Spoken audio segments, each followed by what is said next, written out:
You know, I'm going to give you a history lesson. We got some dumbass motherfuckers floating around this country. Stop laughing! And when I do, start. Also, y'all did some nasty-ass jokes on my ass, too. Funny jokes and unfunny jokes come out of the same birth. You f***ing guys are unbelievable. Why are you laughing? Evening, everybody. Welcome to another episode of Why You Laughing, a history of comedy podcast.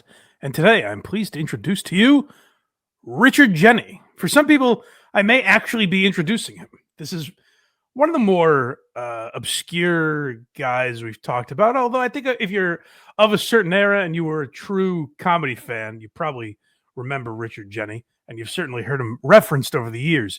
But I thought this would be an interesting idea for an episode because a lot of people have suggested Richard Jeni. I would say one of the more frequent obscure suggestions we get. You know, like obviously everyone says like do Carlin, but like of the smaller names, Richard Jeni, Ralphie May, those seem to come up a lot. And I think Richard Jeni's an interesting case because he's a guy who was purely a club comic and never really got the success he wanted. But if we're talking about the history of comedy, that's what comedy was built on for so many years. And those guys are kind of gone now because mediocre comedians now, and by that I mean middle of the road. I'm not talking about their what you think, whether you think they're great or talented or whatever. I'm talking success-wise, middle of the road guys are able to build a following through podcasts now. So it's a time gone by, and it's something I talk about with Robert Schimmel, who I love very much. But I always think like he was such an interesting guy, and it felt like he never got the success he wanted and was always sort of miserable in that regard. And if he came up in the podcasting era, that could have been a real outlet for him to grow and cultivate an audience. And Richard Jeni, I think, is similar in some respects. Not necessarily my favorite comic, and it may feel like we're stomping on his grave today, but that's not my intention. I swear to you. It happens once in a while, once in a great while. Gallagher is certainly an example. But no, we're here to pay homage to Richard Jeni in a way. We'll see if I hold true to that throughout the hour, and we will get into it in a moment, right after I tell you to go to blindmike.net to support this here program. Go back through our archives, watch all the old episodes. You can also subscribe on Patreon or YouTube, become a member, and get early access as well as bonus content. So go consider doing that now, or just subscribe for free wherever you get podcasts, Apple, Spotify. Craig has made a valiant effort. He told me to stop dicking around. He said, Mike, I'm getting these shows up on time on all audio platforms. And I said, all right, fine, if you have to. So that's good news. And it's also up on YouTube. So like, comment, subscribe, all that good stuff. We appreciate you guys supporting the show. Blindmike.net is the easiest place to find all those links. Let's get into Richard Jeni, shall we? Yep. First, we have pure stand-up.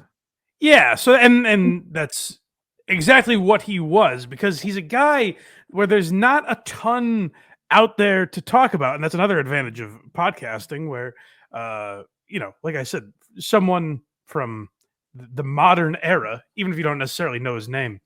And maybe I'm doing Richard Jeni a disservice. I really like he had HBO specials and Showtime specials. He was out there. I'm just talking about in terms of he never made it to the level of, you know, Seinfeld. Pick your late 80s, early 90s comic. The household names, Richard Jeni certainly wasn't that. He was a pure stand-up, and his act reminds me there's a lot of Boston guys that I think are of similar ilk to Richard Jeni. Like he reminds me a little of like Lenny Clark, you know, where it's like Tony V is another guy where like I've seen Tony V live and he does very well and he makes me laugh, but I'm like, I wouldn't seek out his special. Like there's kind of a schmaltzy element to it. It feels of a certain time that hasn't evolved. And I feel like Richard Jeni sort of fit into that category. There's some people that love Richard Jeni, and Joe Rogan is one of those guys. That's Joe Rogan has probably preserved Richard Jeni's name better than anyone. He mentions him very frequently. All the time. A lot, right? Yeah. He's a murderer. He crushes. That may actually, I may be spoiling the clip, so let's just hear it. Dude is weird. He wanted to be a movie star, apparently. So back then in the 1980s and 90s, like what the thing was you would graduate and into movies like a Jim Carrey or into TV like a Seinfeld and you have your own show. But everybody really wanted movies. That was the thing. And he never got any of those. He was only in like one movie. He was in The Mask with Jim Carrey. Okay. And he had a show on the UPN called Platypus, man. Yeah, I remember that. It was terrible. His stand-up was brilliant. His stand-up was incredible. He was so good. We all like would just be in awe of him. Yeah, and you do hear a lot of guys say that about Richard Jeni. Now, it is interesting when I went back and listened to a lot of people discuss Richard Jeni. That wasn't the maybe that sentiment came posthumously because I feel like Richard Jeni did get ragged on a little bit by his peers. But like there is something about club comics that just kill in the room that never quite got enough appreciation. And Richard Jeni's a guy who, like, that's what he was. I found interviews of him. Oh, I started to say that and it didn't finish. The thing about, you know, the amount of media that there is now is you could punch in pretty much anyone's name and find archives of hours and hours of interviews that they've done that pretty much tell their life story. And that's what I rely on for a lot of this shows. I watch a ton of these people being interviewed to learn about their lives. Richard Jeni didn't have a lot of that. Like he would even be on with guys that we've used before. He was on with like Bob Costas and Tom Snyder and some of these people. But it's very like stick to the script, kind of doing his material. There is a clip of him on Byron Allen's show. And I think that might have been the right format for Richard Jeni, you know? Yeah. Yes. We have been more leashed. We have to do an episode on Byron Allen one of these days. Byron Allen. That's the tough thing is like, it would all be the same. It would be me essentially playing the same clip over and over again, where he's like, I hear you've been frequenting the grocery store lately. Do you have any stories about that? I heard you recently took up skiing. Yeah. Oh, where'd you hear that, Byron? Yeah, well, Richard talking to my friend Howard Stern. Like he'll just make up people. But that era of guys is fascinating to me because you hear Rogan say like he was kind of bitter that he never had the success in movies or television that he wanted. But Richard Jeni's a guy that like he basically, you know, had regular jobs and kept getting fired. So he went to an open mic and tried stand-up and he's like, I like this and I think I could be good at it. And he stuck with it. So the pressure of the business, like when you look at your peers, that is the undoing of a lot of people. There are a ton of people because I think entertainment attracts narcissists and egos and sort of alpha type personalities. So they get in that headspace of like, oh, well, I came up with, you know, whoever, Colin Quinn, and I'm older than Colin Quinn, and he's already on MTV. You know what I mean? Like shit like that in the 80s where you look at these other guys. Why does Paul Reiser have this? I'm funnier than Paul Reiser. And there's never a sense of like, hey, I'm selling out clubs. That may have been corrected in this era a little bit. I think there's still a lot of jealousy in comedy, obviously. But now you can build, you know, a tiny empire just by having a successful podcast. Whereas back in the day, like, even if your name was out there and you were respected by other comics, you would have trouble selling out the, you know, Tabernacle in Atlanta or something. Next we have Inspired by Hicks. Yes, this is a little more Rogan talking about him, right? Yes. Richard Jeni, to me at that time, was one of the greatest comics alive. He was so good in the 1980s. Like, people don't realize. There's one time he was at the East Side Comedy Club, big comedy club in Long Island. Great club, awesome club. Richie Minervini used to own it. And we were there on Sunday, and the dude who was the MC over the weekend was depressed. He was like, Richard Jeni did 4 different hours. And he goes, he didn't repeat a joke once, and every hour he killed. So for Richard Jeni to tell me that he was watching Bill Hicks, like, I got to do more of that. Wow. Like, that's how influential he was. Sorry about the music in the background. I just used the clip that was on YouTube. But That was interesting to me because like I watched plenty of Richard Jeni preparing for this episode, and I've watched plenty of Bill Hicks over the years, and I think it's just a vastly different level. You don't see the same level there? No, I think Hicks is just a more unique thinker. And I'm sure Rogan will get shit for these clips because he has a way of talking about certain guys. This guy was crushing. But there's a name, by the way. I think I missed it when we just played it. But there's a couple names that Rogan says in some of these clips that make me think of that Bo Burnham sketch where he's like, it's like when Tony the Pancake was killing it at the Comedy Store. There was nothing like it. Rogan can't get enough of Earthquake. There's a romance that Rogan talks about with some of these guys that doesn't necessarily match up with their output. But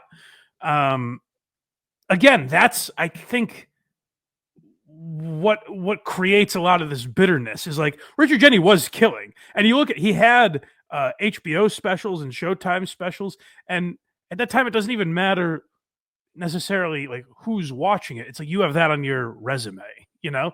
Right. You can say like I had an HBO special because that meant something back then. And then you look at Jerry Seinfeld or Tim Allen or Roseanne or Drew Carey or Ray Romano, these people that are, buzzing past you and getting massive television shows. And you're like, why don't I have a television show? And it's like, well, because you're not that. You're not that level. You're this level that can go to a room in Long Island and kill with these gindaloons that don't know no better, Next, we have him on the Tonight Show. So he did Carson's Tonight Show a few times right before Johnny left, and then did Leno's Tonight Show a bunch. But we will hear, and there's another, as Craig mentioned, Rogan talked about Richard Jeni a lot. And when Louis C.K. was on with Rogan, they brought up this Tonight Show set. I had a good time, though. It just gets lonely on the road, boy. There's nothing. You can tell you're getting lonely when you're sitting in your hotel going, gee, I never noticed it before, but Wilma Flintstone doesn't have a bad body.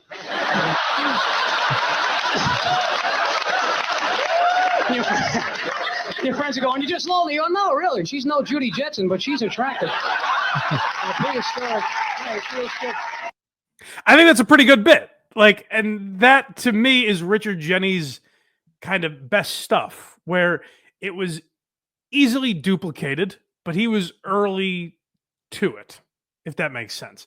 And I think that's why Richard Jeni was at the level that he was, that it wasn't this, oh my God, I can't imagine how, like we talked with Rodney last week, where Rodney had some jokes where it's like, how the fuck did he get there? How was that there in front of everyone for so long? And he was the first one to come up with that. Right. And the only one that's really been able to do it since, where like Richard Jeni had a lot of thoughts where it's like, that's pretty funny. That's a good observation. But I think he compared himself. You can tell there's a lot of there's a lot of Hicks and Carlin when you watch Richard Jeni. And I just don't think he was ever that. It's hard to be so close to what those guys are doing when they're so incredibly unique. You know what I mean? Like if someone was a second tier Patrice O'Neill or Norm Macdonald, you'd be like, well, yeah, but we've seen the best version of that. Right. You know what I mean? We've seen these incredibly unique guys. It's hard to have a step or two down from that and be like, oh, that's really funny. Next, we have a clip I can relate to, and that is Jaws 3. So this is what they talked about when Louis was on Rogan, that like, it's not like Richard Jeni.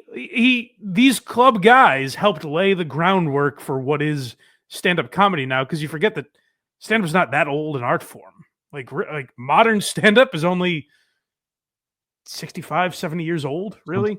Yeah. You know what I mean? Like if you count it from like Lenny Bruce on, that's all it is, really. And now there's a lot of guys that do these bits, but like as Louis was pointing out, Richard Jeni was, one of, if not the first guy to go on the Tonight Show, and he has a 5-minute set. 3.5 of it is just talking about Jaws, which I think is actually a kind of a ballsy move to do on your first Carson. I got so desperate for something to do one night. I actually went to the video store. Listen to this. I rented all 4 Jaws movies in a row. This is a low point in your life. When it's like 4:45, you're watching Jaws for the Revenge. That's the title. Jaws for the Revenge. And you're sitting there going, this shouldn't be the title. The title should be, here's a fish, you're stupid. That's the title. You ever see a movie like so bad that they just slap you in the face with how bad it is? You can't even pretend. You go, maybe this movie isn't that bad. I'm not wasting my life. And they just go, yeah, sure. Are you sure? Absolutely. Look at you. It's 4 a.m. You're sitting there with one sweat sock and a burrito watching a shark that only kills one family out of an entire ocean full of perfectly edible people for no reason that we ever explain. And you won't turn it off because you think it's going to get better. A movie. I'm still in pain from this. A movie so stupid that no matter how stupid, you couldn't be stupid enough to enjoy it. I mean, let's say you have no brain at all. Let's say you're sitting on your bed. Here's you, a bucket of popcorn and a spinal cord. That's it. Even your spinal cord doesn't go, hey. I'm not a brain. I don't have thoughts, but what is going on here? The mother of the family, check this out, has 3 people in her family eaten by the shark in 1 week. So a genius in her own right, she comes up with a plan. She says, well, shark is obviously after our family. Can't put anything over on me. It's only one thing to do. We'll have to leave town. And you're going, leave town? But wouldn't an apartment building be sufficient protection from the average shark? I mean, even if he's a really ambitious shark, right? Let's say by the time he gets to the apartment building, parks in the guest spot, explains himself to the doorman, come up in the elevator, you would most likely smell fish and run. No, the mother is leaving town altogether. And you sit there. It is like, and that's, first of all, it's a very funny premise. It's great that he's going on Carson and spending the majority of his time talking about the 3rd Jaws movie. Like, that's very funny in nature. There's no punchline where you're like, holy shit. It's just him kind of pointing out things. You know what I mean? Like, there weren't wholly unique premises. I mean, I'm sure there are wholly unique punchlines, but the premise was very unique and interesting. And now you've seen a lot of guys do that. Like, Mulaney has a great Back to the Future bit. Joe List has a very funny bit about Forrest Gump. Louis had one, I think, in his most recent special about Good Will Hunting. Like, guys will just talk about movies in that way. And Richard Jeni was kind of on the cusp of that sort of style. And I think that's very interesting. And you can also feel, like, when you hear Richard Jeni's comedy, like, I get it. I get why he killed. Like, if I was in a club where the energy is a little different, have a couple pops in me, I'm laughing pretty hard at that. Mm-hmm. But as I watched Richard Jeni's specials, I was like, here's what I used to do when I would hear, particularly Rogan. Rogan would make me feel guilty about my comedy opinions because he'd talk about someone and he'd be like, this guy is murdering. Joey Diaz is a great example where he's like, Joey Diaz, he's brilliant. And I would watch Joey Diaz and I'm like, there's some funny stuff and some stuff I don't really give a shit about. Mm-hmm. And I would be like, I must be wrong because Joe Rogan, he's been in stand-up for 30 years. You know what I mean? Like, this must be the wrong opinion of mine. But maybe you had to be there to really appreciate Richard Jeni. But like, finally, especially now with this show, that you go back and watch enough older guys, you're like, it's good. It's good for the time. And that's really, I think, all it should have been. And a lot of comics are plagued, unfortunately. What I'm doing here is foreshadowing, if you don't know what happened to Richard Jeni. a lot of comics are ultimately plagued by not having that next level of success, when it's like being a club comic was the perfect career for Richard Jeni. Like, there's nothing that screamed to me like this guy needs a television show. He was Jim Carrey's friend in The Mask. Yep. And I think that's a good characterization of what Richard Jeni's acting chops were probably like. Because Jim Carrey at that point was like, just put Jim Carrey in a movie and let him go. You know, he was like a wind-up toy. You just spun Jim Carrey and whoever was around him, it was fine. You know, put a hot lead actress in there and some schmuck to be his buddy, and we got a go movie on our hands in the 90s. You know, so I think that kind of personified what Richard Jeni was, but he was also respected by his peers. I think our next clip is him at the American Comedy Awards. Yep. Which was a thing at a time, apparently. Comedy tried an award show. It didn't really last. But probably do better now. I thought of that as I was watching this, and I was like, please no one do this, because I think it ruins it. You know what I mean? Then comedy is a Hollywood thing where they're all getting dressed up and honoring each other, and you know what I mean? Then it just becomes acting. You know what I mean? It becomes showbiz. It's kind of already there. It is, but this is one more thing where it's like, let's keep that away at least. Well, you know, we just spoke about Elon Musk, and it's been in the news cycle for like 2 days. We'll get to that. We'll get to that on the Blind Mike Project. I know you're jonesing to talk about that. I hate it now. Blind Mike Project, folks. Sundays at 10 a.m. Let's hear Richard Jeni. He won an American Comedy Award, but this is set on that program. Thank you very much. Thank you. A show business award is a little like a social disease, you know? Nobody really deserves it, but if you screw around long enough, you're bound to get one. You know what I'm saying? So, thank you. And yet, people are nervous about it. I don't know why. I don't even know why I'm rambling about awards. People waste too much time in this country as it is. Case in point, why did it take so long to figure out what to do with this guy, Jeffrey Dahmer?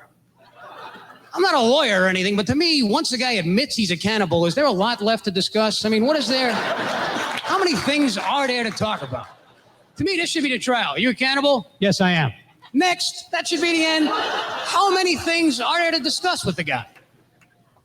I mean, if you were his lawyer, what could you possibly, you're going to go out, Your Honor, I'd like to plead insanity. Well, what's the judge? Well, dip me in mustard and call me hot dog. This is a surprise. Insanity? I thought he was a perfectly normal cannibal. You have blowtorched my legal butt with this one, counselor. So this episode was going to be the life and career of Richard Jeni, as we've done with so many people. There's not a ton out there that is particularly interesting about his life. There's not a ton of great stories out there that I found. So then I said, maybe let's watch a special of Richard Jeni's. Let's watch Platypus Man, which a lot of people will really love. A Steaming Pile of Me. We have clips from both. And as I watched them, I was like, the word that kept screaming back at me about Richard Jeni was very generic. Where, like, if I heard any of these clips that we're playing in a movie, like if there's a comic in a movie, where a guy's walking through a comedy club and in the background you hear some comedy, you'd be like, oh, that's actually pretty good. Usually they write comedy shitty in these things, but that's pretty good. They must have outsourced. They had someone come in and punch this up a little bit. I think that's the level of comedy Richard Jeni was for me, which, like, during his career, probably made him a decent amount of money. But it wasn't this, like, the way... I guess this is just a revenge episode to Rogan. Stop talking about this man in such high esteem. Oh, man, could you imagine how terrible it would be to do stand-up in a room full of the best comics in the world? Well, how do you mean? Like that comedy award show. It's just littered with, like, the best comics right. in the world. Well, that now, or I get, like, let's say that award show happened in 2007.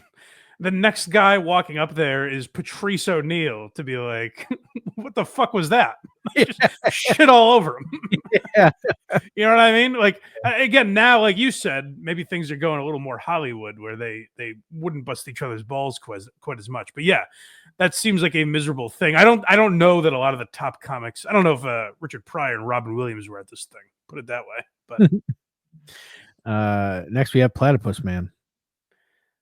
This is an odd choice, no? That's the next clip. Oh, okay.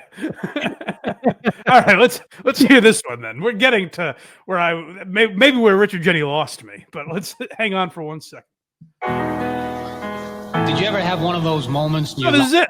Suddenly, all the next clip is called Odd Choice. Oh, maybe I mislabeled them. But this is a claymation version of him with a duck bill. Yeah, well, let's hear it. All your questions are answered.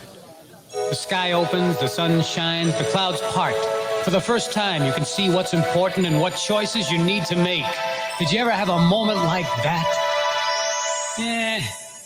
Neither have I. And that's why I've always felt close to the platypus. This is just how his special opens, by the way. Total confusion. He's part duck, part beaver, part fish. He's the only mammal in the world that lays eggs. He's got one foot in the present and one flipper in the past. He just can't make a commitment. In other words, he's just like most people living in the 90s. So if you're confused by nature and you can't make up your mind, it's nice to know that somebody swimming in a river is even more screwed up than you are. Woke up this morning and I rolled out of bed, ran my shower, took a bath instead. Pulled out the drive at 9:45, started all over and pulled back in. Looked at the bedroom, made my way, went back to sleep. It was a typical day. I'm a platypus man. Platypus man. Oh, God. When your head's got to when you're hungry, all you can do is throw your head back and laugh. Oh, all I could think of was Jerry Seinfeld coming out with the rainbow suspenders. Hey, everyone, who's ready to laugh? That was a very odd choice to me. And it ultimately, when I found later clips, it made me think like, good, Yeah. He compared a platypus to a guy on a stationary bike on a back deck smoking a cigarette while having a beer helmet on. Well, we'll hear why. And this is where I'm like, Richard Jeni, very cheesy. So this is not just to Rogan, it's to all of you that said I should do Richard Jeni, because I had to sit through this man's comedy. And you did, and here's where I turn. I realized that. I started out being respectful of Richard's career. Re-listening to it again has driven me to shitting on this man's grave, unfortunately.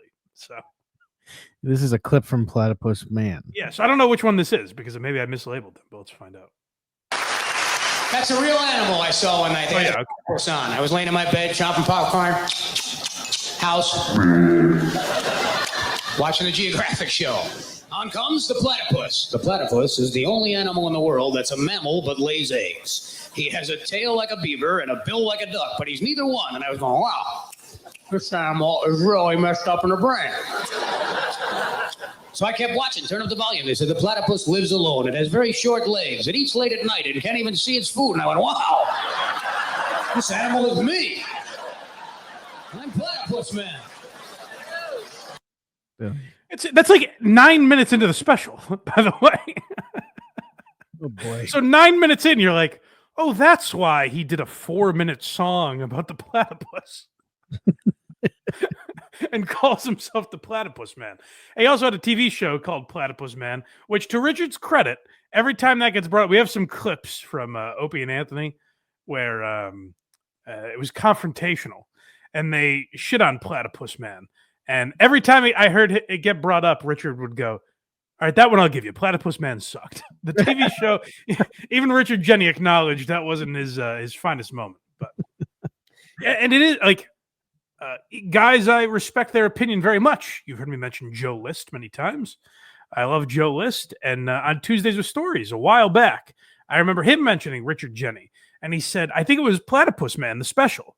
I think he said it was very funny. But then he turns to Mark Norman and goes, do you know that special opens with like an 8-minute song where he's like, I'm the Platypus Man? And I remember Mark Norman being very grossed out by that thought. So I'll have to recover from that. Even fans, it's not like fans were like, oh yeah, you don't understand. You don't get the context. Next, from a different special, I'm talking about politics. I'm just like, imagine like if you turn on a Netflix special and it was just Shane Gillis singing a Beautiful Dog song. Just with no irony. See, that's the thing though, is I feel like him singing Beautiful Dogs as Trump would be funny. That could be fun, but please don't do it. Yeah, please. I don't want to find out. This is him talking about politics. Okay, so this is another thing. We may not have had as many clips about Richard Jeni as I thought. We're flying through these. He wasn't an interesting man. I wanted to do an episode about him, but he didn't. He did nothing for me. You watch it and like You watch the clip and it's kind of like, you saw it. What do I have to say? Yeah, well, he also reminds me a little of, and this is where I am being unfair to Richard Jeni, is like maybe you had to be around in the 80s and 90s. You know what I mean? Like if you saw this at the time, maybe you would have been like, oh, holy shit. Sam But Kinison like, in the 80s, right? yes, he was. Okay. Just curious. He was, yes. But like Richard Lewis, I think, is kind of like this, where a lot of people speak very highly of Richard Lewis, but his comedy wasn't necessarily for me. I think Richard Lewis had a much more unique character, and that's what I'm not seeing in Richard Jeni, and what has the material really not doing anything for me is like you can see in Richard Lewis like the early days of the neurotic comic that was kind of unique at that time, and he kind of built a foundation that a lot of other people took from. Richard Jeni has none of that. Like I said, it just felt very generic to me. But yeah, so politics, this is what I'm talking about, where like Hicks and Carlin, not just clear influences on him, but like relevant at the time he was doing this. Also around in the 80s, the two of them. Yes, yeah, very much so. Very prevalent. Like Carlin was putting out specials the same time. I think this special is like 2001. Hicks had been dead for several years, maybe close to a decade, honestly. But Carlin like was still churning out material at this time. So to do a poor imitation of Carlin that has no real substance, like the premise, you're like, okay, I'm on board, but it just didn't seem like there were any punchlines here. But you guys be the judge. Maybe I'm missing something. Yeah, because that's where you find the extremist wackos, right out there. Because after that 9/11, I was so mad, I said, that's it. I'm becoming a hardcore, hard-ass, right-wing Republican fucker.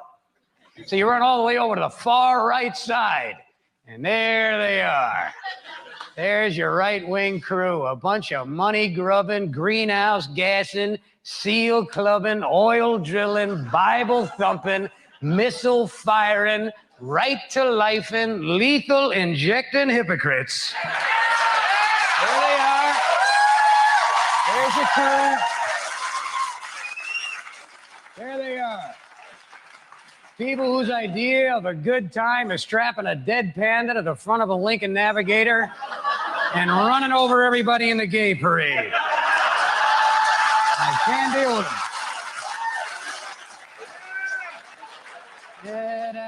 Here. I'm going over here to the left side to be with all these loony lefty liberal people. And there's the crew. A bunch of bong smoking, America bashing, flag burning, yoga posing, incense burning, dolphin saving, salmon eating hypocrites. There they are. There's the crew. These are the sensitive liberal people who are always yelling about everybody's freedom of speech and expression. Unless you happen to say something that pisses them off. Then they can't wait to tie your ass to the back bumper of a Toyota hybrid and drag it to the Berkeley campus and drop your carcass in front of the Fidel Castro building for the continuing study of why America sucks. Lunatics. The only place it makes sense to be, I think, is a little more moderate in here, right? The centrist, the middle, like me, yeah. Bunch of flip-flopping, fence-sitting, half in, half out, half-assed, non-voting so they can bitch no matter who wins. Those are your guys. So yeah, like kind of just bland. No bite to it, you know? I thought that was Carlin for a second. Don't do this to me. If Carlin was that like uncreative, like he's like there's Dick Cheney over here. Everything was so generic. The one thing I will give him is it is sort of a misdirect to then make fun of moderates as well. Mm-hmm. You know what I mean? I guess that would be the one unique thing. But when he's doing the lists, there's no punchline. There's no holy shit. How did he come up with that observation? It feels like very tread upon ground. And it also feels like, bringing up Carlin, just listing things. You know what I mean? That's kind of Carlin's whole thing. Like the idea they could just rattle off a list and make it funny. And Richard, it was just it fell short of that, I felt. So I don't know. You guys tell me. Are these fun episodes where, like, if I have nothing to say about the guy other than I just don't get it, do you still enjoy it? Because so many people asked for Richard Jeni that I was like, I got to do this guy at some point. And I asked that this is going to go over poorly. I attempted a few times. Here's what you people don't see. I attempted a Richard Jeni episode a few times, and I was just like, I gotta wait till I have more time, till I can really sink my teeth in, because I'm just not finding the meat of the Richard Jeni story. Maybe we'll get to it in a minute, but so maybe I missed something. You guys let me know. But next we have O&A. Yeah, so this is where we get into what Richard Jeni is best known for, in my opinion. Now, it is fun to say that this happened right before Richard Jeni's passing. Not quite. This is when O&A... What's that? It was the cause. That's what some people suggest. but this is several years. Richard Jeni died in 2007. We'll explain why in a moment, if you don't already know. I always think of the time we got a comment. What episode was it? It might have been Phil Hartman. I can't remember. But I mentioned how the person passed at the beginning of the episode. Spoiler alert! We got a genuine comment that was like, whoa. I always think of that now, you know? Maybe there's someone out there that doesn't know how Richard Jeni died. I mean, there was a running joke for a while at the beginning of these and be like, well, wait a second. Don't say it. Pause if you haven't heard about Mitch Hedberg. I've got bad news. Yeah. So, anyways, this is several years before Richard Jeni died. This is, I believe, I couldn't put an exact date on it, but from context, Jim Norton was a regular on the show, but not on every day. So I would assume 2000. Opie and Anthony were at WNEW in afternoons. And Richard Jeni, I guess, was a friend of the Ron and Fez show and was asking Ron Bennington, hey, I could never get booked on Opie and Anthony. Will these guys ever have me on? And O&A had a little fun at Richard's expense. So this is them, I guess, taking his phone call. Richard Jeni's out there? Yep. Hey, get him on the phone. All right. Richard Jeni's a comedian. Called up yesterday. Yes, he did. At the end of the show, wanted to come in, plug his show, Caroline's, and for some reason he kept getting disconnected. Right. And he invited him to come in. A classic staple. Oh. Yeah. Hello. Who's this? This is Richard Jeni. Who's this? Richard Jeni. Hey, Richard, it's Opie and Anthony. How are you? Opie and Anthony. How are you? Good. How are you doing? Good? I'm just peachy, thanks. When you coming in? I was thinking about coming in today. Today? Yeah. At what time? Probably about 4:40. 4:40? It's what, 4:22? Yeah, I'm really close by. Where are you? I'm actually staying in the lobby. You're outside the studio? Yeah, I've been staying in the lobby. I didn't want to miss you guys. And you want to come in and do the show? Yeah. If it's okay, if you're not too busy talking about Ron Jeremy's penis, I could maybe stop in. So they were being dicks. That's the best Opie, though. It is. That's what Opie was very good at, and people rag on him for it now. But it was very funny at the time. Like now, people have kind of reduced it to like, oh, you were just mean to people. But it was funny. Now it's being a complete dickhead to Richard Jeni to make him wait out in the lobby. You know? Yeah. But like he's entertaining an audience, I guess. And they didn't find Richard Jeni funny. There's even like they get into it with Richard a little bit. And they play a bunch of clips of his stand-up as we did, and they were much harsher critics of it than I was. They were really ripping on it to the point where Rich Voss calls in and says, "Hey, my stuff doesn't sound so bad now, does it?" so like, even this is where I was like, did his peers love and respect him? Because like even Voss called in to shit on him. Norton wouldn't have any part of it. Norton stayed silent because I think he liked Richard Jeni. But he was ragged on a little bit. He's ragged on Tough Crowd as well. So it seems like he's that breed of comic, kind of a schmaltzy, generic guy that was able to find an audience and get some good credits. Like I said, HBO specials and Showtime specials, and he was in a Jim Carrey movie. Like, that's all very good. To me, that's about as high as this guy could have reached, you know? Like I mentioned Lenny Clark earlier. I don't know Lenny Clark personally, but it seems like he's got the right perspective on it. Where every time you see Lenny Clark, he's a happy, upbeat guy. Like, he's happy just that he was able to do all the things that he did. And you can look at Lenny Clark and say maybe he even could have done more, because he was like a pretty good actor. Like, he is charismatic. Whereas I don't know that Richard Jeni has those qualities necessarily. But this is One continuing to fuck with him. So he's outside, and Anthony makes him an offer here. They said Opie was always the mean one. I think this is mostly Anthony here. Want to do a prison visit? Do I want to do a what? A prison visit. No, why would I want to do a prison visit? Well, that's where you're on the phone like you are now, and then you step up to the glass on the door to the studio. Right. And you talk that way. No, I'm not doing that. Come up to the glass. It'll be fun. It's like Oz. You ever watch Oz? Why can't I just come in? I can't just come in the studio? Are you worried about germs or something? Oh, we're going to have Ron Jeremy in. That was really funny. That thing yesterday was really funny. What thing? The thing where you kept hanging up on me. Oh, yeah. It'd be funny if we hung up on you right now. No, I think it gets old. It gets old after a while. Yeah, it does.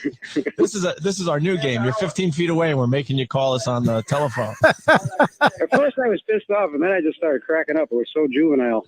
Were you really mad? At first I was. What the hell was that? How could they do it? And then I just go, that is just so asinine. I have to laugh at it. But if you're going to get mad at something like that, maybe you shouldn't be on our show, because we're juvenile. That's true. You know? Well, it's up to you. I'm just hoping you put me on. Are you going to be funny, Richard? Yeah, I'll be funny. You put him in an unwinnable position. Well, I don't agree with that. It feels like an unwinnable position, and for most people, it probably would be. Like, I wouldn't know how the fuck to handle that. But can you imagine if they did that to Colin Quinn? You know what I mean? Like, that was the first thing I thought of, is them doing that to Colin Quinn. He would have eviscerated them. Patrice would have torn them apart. Or, like, I think Voss could have made that very funny. So I think that is what Opie and Anthony broke a lot of guys of, more than any other radio show. Like, I know everyone compares them to Howard and says they're knockoff Howards. What they were great at is breaking people of just doing their material on the show. And you knew that was a show where you had to go in and be sharp. You had to be on your toes and quick-witted and ready to respond to anything, because it was some of the greatest ball busters there are. And Opie, with a rare, profound moment there, where he's like, well, have you thought, if this is annoying you, have you considered that maybe you just shouldn't be on this show? You know what I mean? Like, Richard apparently was like really trying to get on this show to promote, but there's a thing that a lot of people have where it's like, I need to promote. I remember having that just I remember like when I would constantly like tweet out my show, and I would want other people to retweet it and everything. I look back at that now and say, like, I should have been embarrassed of those shows. You know what I mean? Mm-hmm. I should have been trying to promote that shit. I wasn't ready for it. So, like, if you don't have an act that's ready to be in front of the Opie and Anthony audience, like, if they don't embrace you, maybe you shouldn't be begging for it. You know, beggars can't be choosers, so to speak. Especially when he's in that position, though, he's just gonna get poked, and he's not gonna be able to handle it clearly. Yeah, well, I thought my memory of this bit was that he just got pissed off and left. He comes in studio after this, and he fucks with them and kind of busts their balls, and I think they left thinking like, maybe he's not all bad. And then I guess Richard did Howard Stern a few days later, or somewhere within that general time. And this is when Opie and Anthony had a gag order. They worked for the same company. Howard was in mornings on K-Rock, and O&A were in the afternoons on NEW. And Howard was doing one of his rants where he's like, oh, all these shows copy me. Hoo-hoo. And I guess Richard Jeni was in there and like, yep, I know a few of them. Kind of referring to Opie and Anthony. And that did not sit too well with particularly the Opster. But we really have a bigger problem than your stupid material. What's your bigger problem? You were in this studio, Richard, right? Yeah. And you had the chance to talk to Ant and I, right? Yes. And speak your mind, right? You got it. And you did not do it. And then you went on another radio show and then lapped someone's ass for the whole morning as this guy was talking about shows out there that are clones. Right. You're a pussy. You had the chance to say it to our face. I'm a pussy. I had a chance to say this to your face. First of all, we talked during the break, okay? Your people should know this. We talked during the break, and you said, we're just kidding around up here. This isn't for real, blah, blah, blah, blah, blah. This is what we do. This is our show. You believe that. You're so stupid. We lulled you in. Am I supposed to go on? And then you guys? What am I supposed to do? You're a pussy. Why don't you speak your mind? If you didn't believe what he was saying, then you should have said something. But instead, you're like, that's right. All right, let's see who's a pussy here. Am I a pussy or are you a pussy? You won't even mention the guy's name. Speaking of pussy, the guy's name is Howard Stern. Oh, Howard Stern. You ripped off his act. You don't do it as well. Hey, Richard, you're so insecure. Hey, Richard. Oh, now you're saying that. Why didn't you say it to our face when you're in the studio? That's what I'm getting at. Why should I say it to you? You had every chance. I didn't say it to him either. If that's what you think of our show, you should have said it while you were sitting here. Right next to us. Right, now you're going to tell me what I'm supposed to say on a radio show? Why not? I didn't say it on his show either. I didn't mention your name on his show. Oh, but you sat there and agreed all morning. Why are you so insecure about it? Because you know Great question. You were laughing. They went, no, you're not our competitors. We don't care. Why is it so important to you? Hey, for all the shitting on him we've done, Richard asks a question that rings true 25 years later. Why are you so insecure about this? There's right and wrong on both sides. I like that Richard kind of went back at them, and you're like, hey, why don't you even say the guy's name? It's Howard Stern. What's the matter with you guys? Because I believe that gag order was there. Although Anthony does say Howard Stern immediately after, because someone else brought it up. Maybe, yeah. Yeah. So Richard fought back a little bit, but I think that's another symptom of some of these like 80s, 90s club guys that I don't know that the landscape allows for now with social media and podcasting. I do think there are guys that might fall into this category now, but with the way things are now, you have to be ready to be funny all the time. I don't know that Richard had that. Like I said, when I saw him on with Bob Costas and Tom Snyder and these guys who are great interviewers, and you could sit down and just have a conversation and show people your personality, Richard was basically doing planned material, and kind of schmaltzy stuff, generic stuff. So that's how I always felt with Richard Jeni. Like he wanted these opportunities. Unfortunately, because this is what could have proved me wrong. I've noticed Stern has scrubbed a lot of his stuff from YouTube. Yeah, probably by accident. I can't imagine. Totally. I can't imagine that's intentional.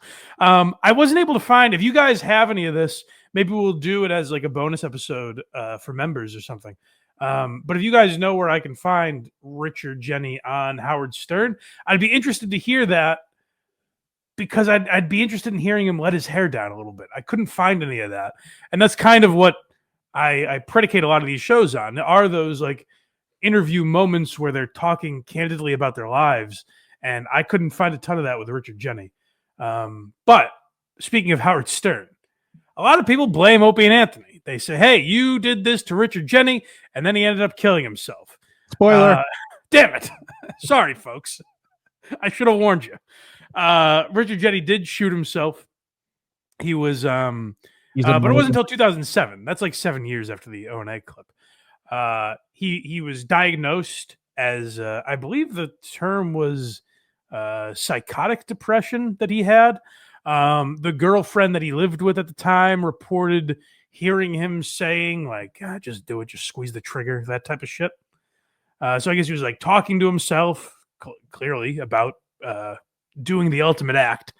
And this is Jason Kaplan from the Howard Stern Show talking about a call. So I think Richard Jeni was on the Howard Stern Show a time or two, and then was trying desperately to get back on and couldn't take the hint. And that's the story they're telling here. They used to call me the angel of death. But Jason gets to do like people you've never heard of. I'll take Richard Jeni. Stop. That was different. Maybe I should have set it up better. They're talking about guests that have tried to get on Stern. That Gary has to be like, "Oh yeah, it's just not a good time right now." And I guess he did this so many times with Richard Jeni that he passed it off to Jason to be like, this is your job now. I can't tell this guy anymore that this is getting to be too much. Magic. Jason is dancing on his grave. He's cracking up. No, I feel bad, obviously, but the whole, when you tell the story, because he pretended not to be him on the phone. Jason hysterics over someone who killed himself 2 days later. You're a sick mother, Jason. No, listen, it's sad that he killed himself. He seemed like a nice guy. Yeah. But Gary's like, I can't deal with him anymore. You got to call him back. I said, Jason, you got to call because I can't. I've run out of ways to say no without embarrassing both of us. So the message was from a Mrs. Smith, on behalf of Richard Jeni. So I call back, and a guy answers the phone, and I goes, Mrs. Smith there? And he goes, no. And I go, well, this is Jason from the Howard Stern Show. Can I leave a message? He goes, from the Stern Show? And I go, yeah. He goes, it's Richard. This is Richard Jeni. So then I go, oh, well, sorry to say we're passing on you for now. We're overbooked, blah, blah, blah.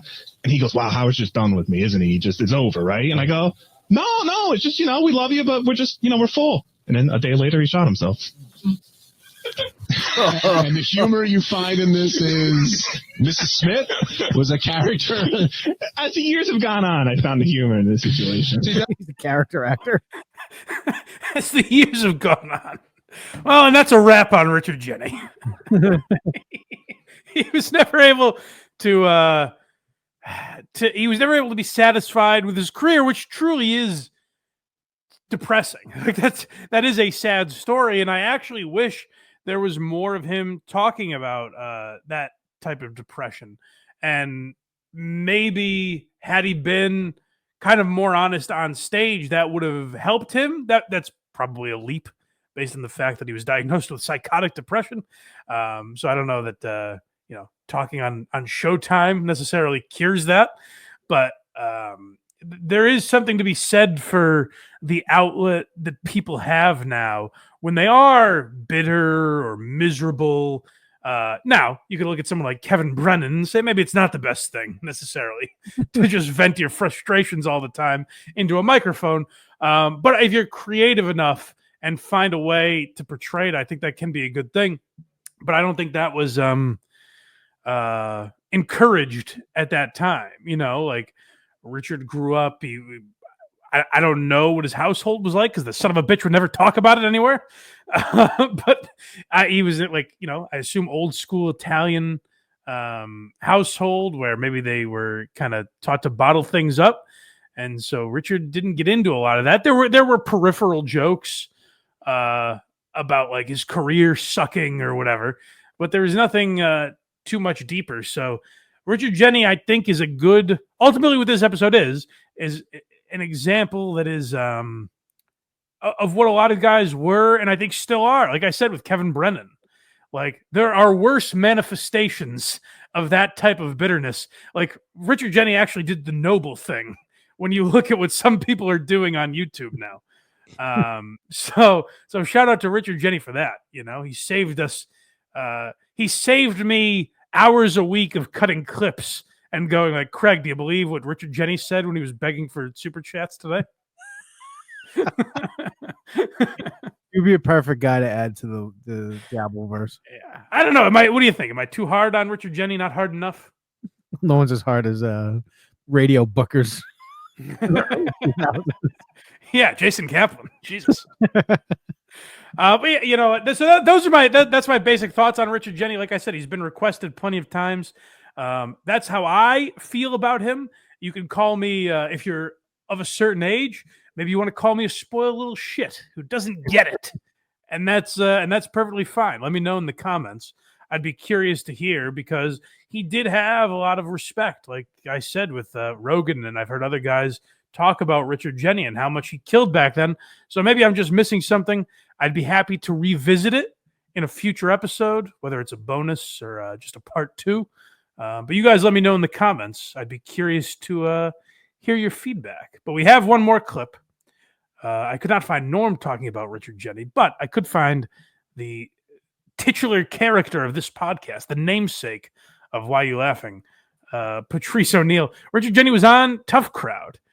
And that, again, where I'm like, was Richard respected in his time? Because, like, that kind of hack joke comes up a couple times. But to be fair, he was with Patrice O'Neill. So this is just one reference I found from Tough Crowd toward Richard Jeni. You know that. Comedians, nobody cares. We only care about ourselves. Does everyone realize that? We touched on a few points. Yeah, we did. We touched on a few, but then when I was a trainer, I better get back on track. I better get on track because I got to deal with people too. I have people to answer to. I'm tired of the white meetings on the show. That's why. I'm getting white meetings. They've been getting a lot of white meetings on the show, as you deserve. Tell them what the white meeting is. White meetings and white people tell you to be yourself, but they really tell you don't be yourself. But they say everybody else is not. It's not you. It's not what you. It's white meetings. It's like saying something. You got to figure it out. I don't know what the hell it is. You need them. But say how they talk to you. Well, it's like, hello, Patrice. Well, there's worse white meetings than that. I know. Like the one after Platypus Man was canceled.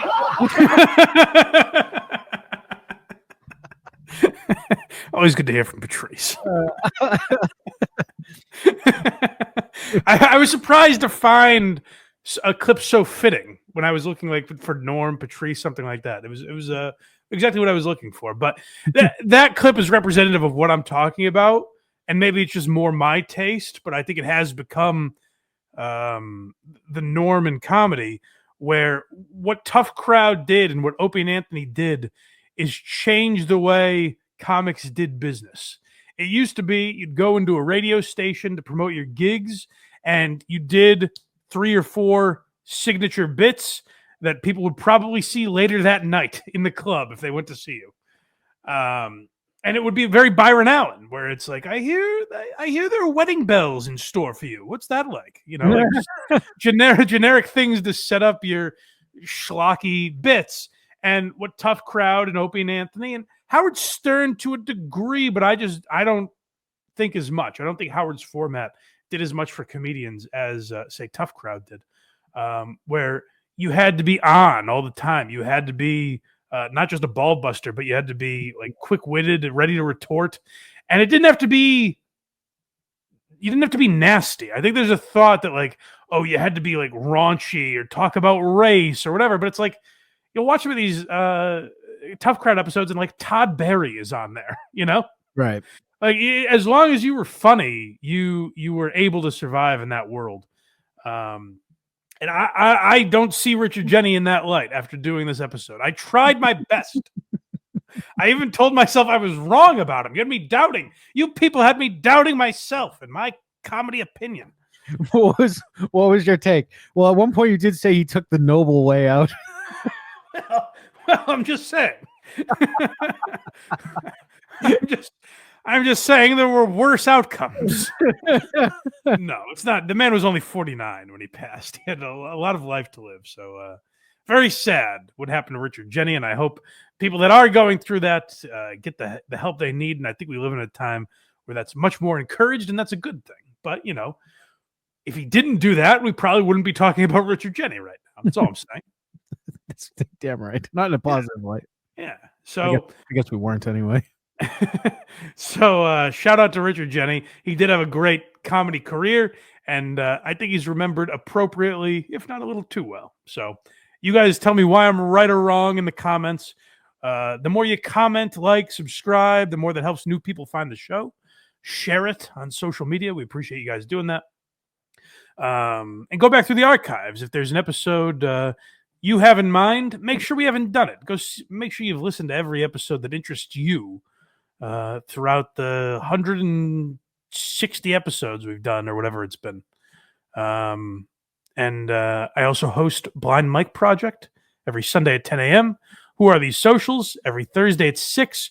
My links for those programs are also at blindmike.net, and you can become a member on Patreon or YouTube if you want early access and bonus content, as well as watching things like The Baldwins, which we've been watching. And go to verygoodshow.org to support Craig. If you want to thank Craig for finally whipping me into shape and getting these episodes up on time, that's right. Go to verygoodshow.org. and support. Become a Craigophile. Yeah, do that. Tell all your All right. friends. Yes. Yes. All right, guys. We will talk to you next time on Why Are You Laughing? Zip it up and zip it out.